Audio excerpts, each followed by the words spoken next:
Materiais e suas propriedades. Calcário. Distribuição Sinapse. De todas as rochas da Terra, esta é a que mais usamos. O calcário. Esse monte de calcário, 600 toneladas são extraídas por minuto no Reino Unido. Após 1 hora, o monte cresce para 36 mil toneladas de calcário. Essa é a quantidade de calcário que cada pessoa usa por ano. Surpreendentes 3,5 toneladas. Pois então, para que usamos tanto calcário?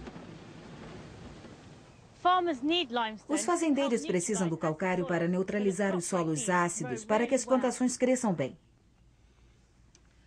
Eu sou um escultor. A razão pela qual uso calcário é porque ela entalha muito bem, dura muito tempo e é realmente uma pedra muito bonita.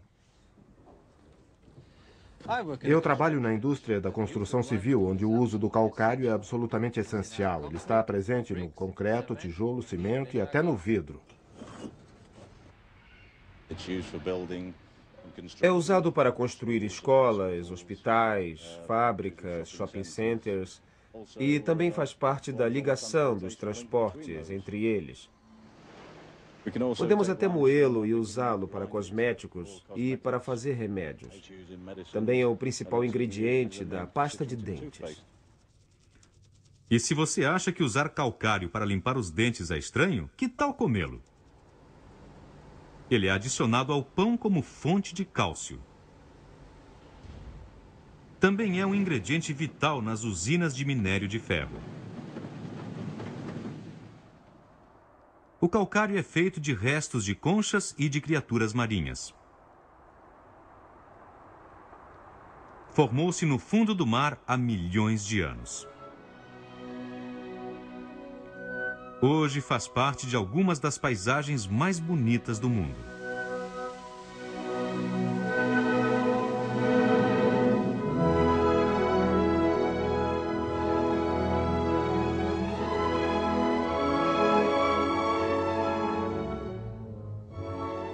Esse programa enfoca o quanto nós precisamos do calcário e o efeito que sua extração causa no meio ambiente.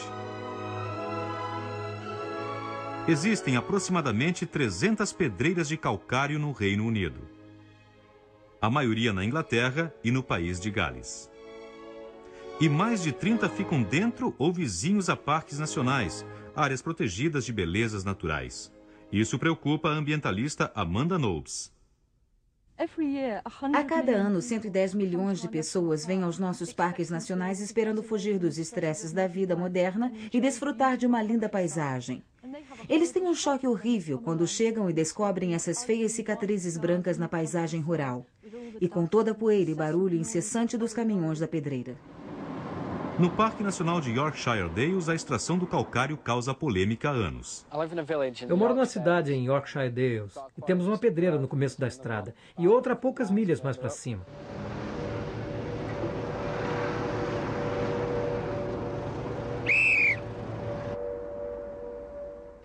Todos os dias temos que conviver com uma sirene avisando que vai haver uma explosão, como essa agora. 10, 9, 8... Aí haverá uma explosão enorme, que geralmente estremece a minha casa. 3, 2, 1...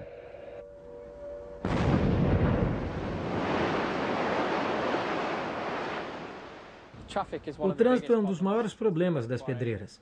Os caminhões passam o tempo todo, como esses aqui. E isso é uma constante, de manhã até tarde da noite, diariamente. Com tantos caminhões carregados, para onde irá todo esse calcário? E será que podemos reduzir a quantidade que usamos dele?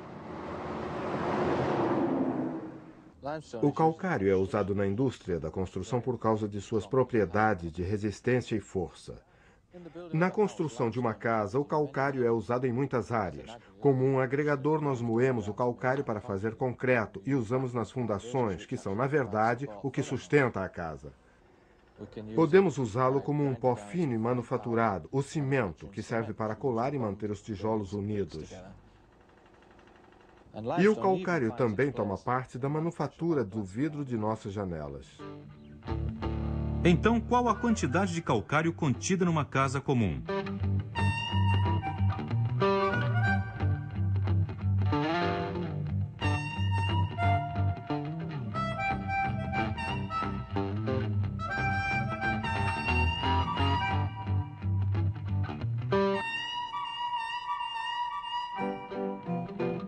Espantosamente, umas 50 toneladas. E não é só usado para a construção de casas. Sua força e durabilidade fazem dele a primeira escolha de material para estradas e ruas. De fato, a indústria da construção civil é o maior consumidor, usando quase 80% de todo o calcário. Poderiam existir sem ele? Eu acho muito difícil, como construtor, continuar a construir nossas casas, estradas e ruas sem o uso do calcário. Como um material, é comprovadamente muito versátil e muito útil. O calcário também é usado na agricultura. Numa fração de apenas 3% de todo o calcário extraído, mas é essencial para a neutralização de solos ácidos. Muitas plantações não crescem tão bem quando o solo está ácido. Por isso é importante para os fazendeiros testar o seu solo após cada colheita. Para se descobrir a acidez e alcalinidade, mede-se o pH do solo.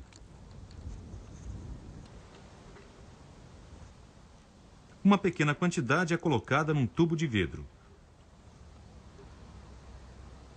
Com a adição de água pura, tem-se uma solução.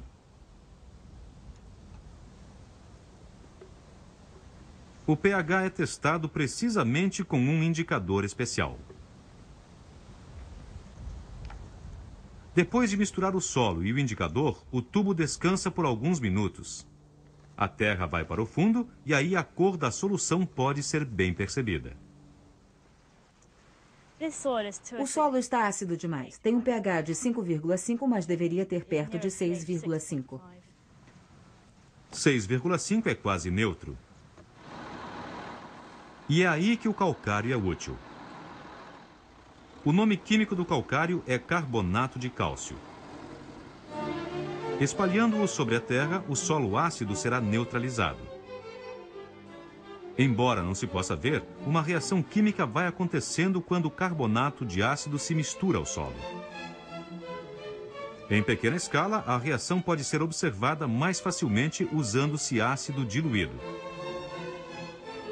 Algumas gotas de indicador universal monitoram o pH. O vermelho significa que a solução é extremamente ácida. Adicione carbonato de cálcio e a solução efervesce. A reação está produzindo um gás chamado dióxido de carbono.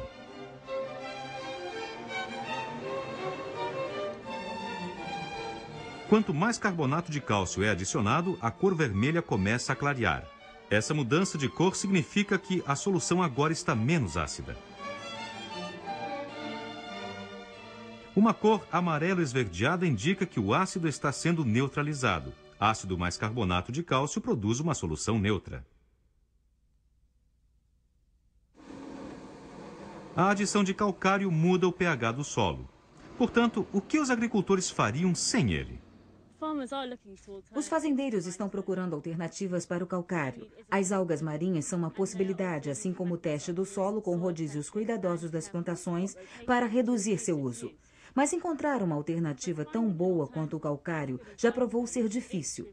Portanto, parece que os fazendeiros ainda vão usar o calcário por muito tempo. O carbonato de cálcio é uma importante substância química. Tanto pode ser triturado, escolhido e usado diretamente da pedreira, como pode ser processado. Isso é o que acontece a 3% de todo o calcário. O carbonato de cálcio é transportado para fornalhas enormes, onde é queimado.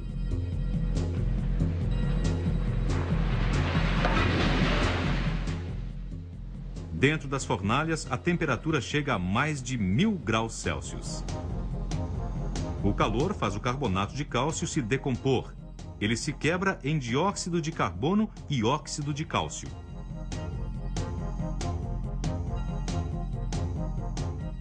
A água do interior da rocha sai pela chaminé como vapor, junto com o dióxido de carbono, que é invisível. O outro produto, o óxido de cálcio, vem do fundo da fornalha. É usado na indústria química e para manufaturar o aço. Mas ele também pode ser mais processado. A reação do óxido de cálcio com água produz um outro produto químico útil. Esta reação gera uma grande quantidade de energia. A temperatura atinge 98 graus Celsius. O óxido de cálcio e a água fazem o hidróxido de cálcio. A solução de hidróxido de cálcio torna o papel do indicador universal azul, mostrando que é alcalino. É um produto químico essencial para a purificação da água, para produzir cimento e no processamento do couro. É menos comum o uso de calcário na arte.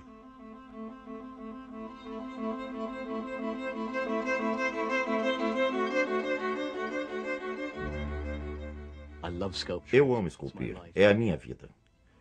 Você entalha uma figura no calcário e ela poderá durar 100 ou até 1000 anos. Algumas das consequências da minha arte são as marcas na paisagem, as pedreiras que enfeiam e danificam visualmente o meio ambiente. E acho que é algo que preocupa todos os escultores que trabalham com pedras. Essa é uma das nossas maiores preocupações.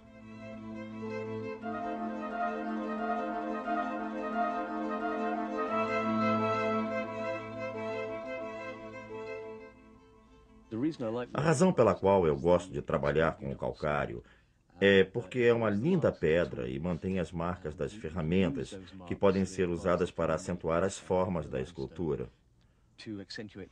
As pontas do formão, por exemplo, deixarão uma textura pontilhada sobre a pedra. É uma pedra muito boa de se entalhar.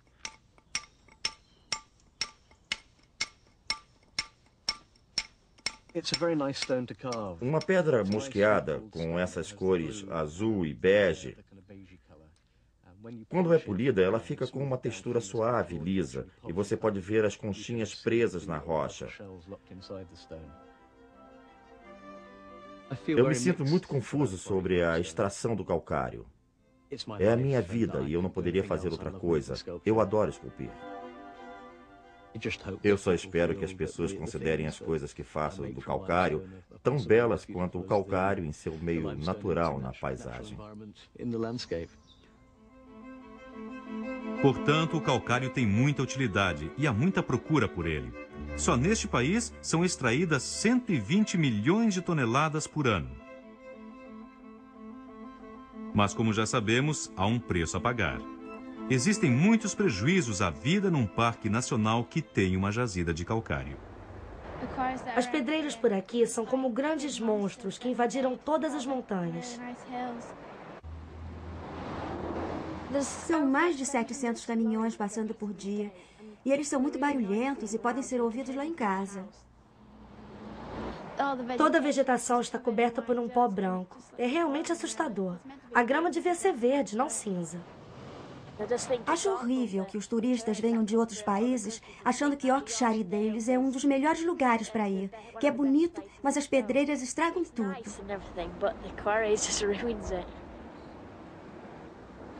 Você só tem que se acostumar a viver com o barulho da pedreira por aqui. Até na escola podemos escutar a explosão.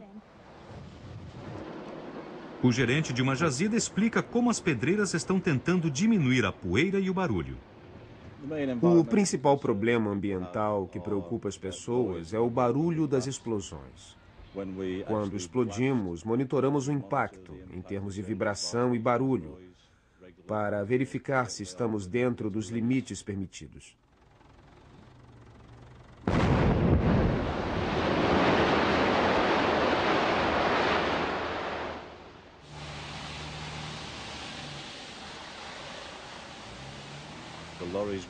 Antes de sair, os caminhões são limpos e lavados, e temos uma rígida política de cobrir os caminhões para minimizar os danos às estradas. Estarão as pedreiras fazendo o suficiente para satisfazer os vizinhos e os ambientalistas?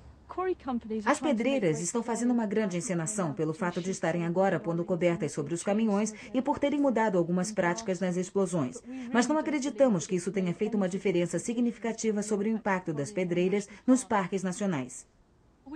Acreditamos que uma pedreira é o maior dano que se pode causar a um parque nacional. Uma vez que se tem arrancado um pedaço, ele se foi para sempre. Não dá para reverter o dano e melhorar tudo. Obviamente não se pode devolver a rocha extraída, mas algumas jazidas estão descobrindo maneiras de restaurar a terra. É importante que nos preocupemos com a nossa aparência e as áreas que podem ser vistas são restauradas progressivamente.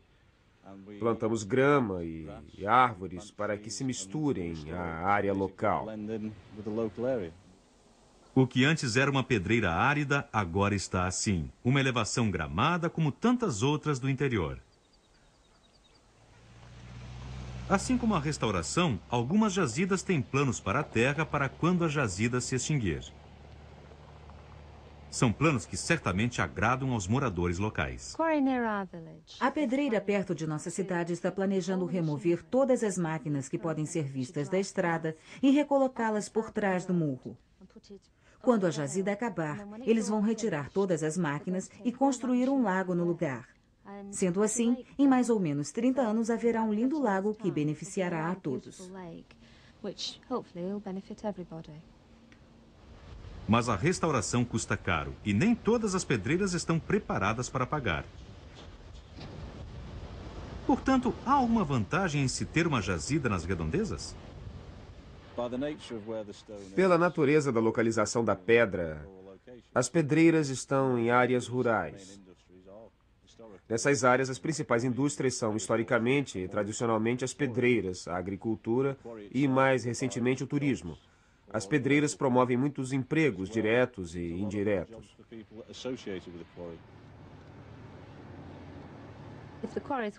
Se as pedreiras não estivessem aqui, haveria um grande número de desempregados. Saber se extrair calcário de um parque nacional é uma coisa boa ou má é difícil. Não queremos desempregar as pessoas e parar de fornecer um produto vital. Mas não podemos ignorar as preocupações com o meio ambiente. Então, o que devemos fazer? Precisamos assegurar que tudo que se extrai de um parque nacional seja usado com sabedoria. Que os materiais sejam reciclados o máximo possível, porque, por exemplo, quando as estradas são consertadas ou quando prédios são demolidos, é possível reutilizar muitos materiais. Todos nós podemos fazer um pouco também. Se reciclarmos papel e vidro, estaremos realmente ajudando a fazer a diferença. A redução da demanda é uma solução futura. Uma outra alternativa é o fechamento de pedreiras em áreas de beleza natural. Mas de onde então viria o calcário? O que você acharia se fossem explorar uma pedreira no seu quintal?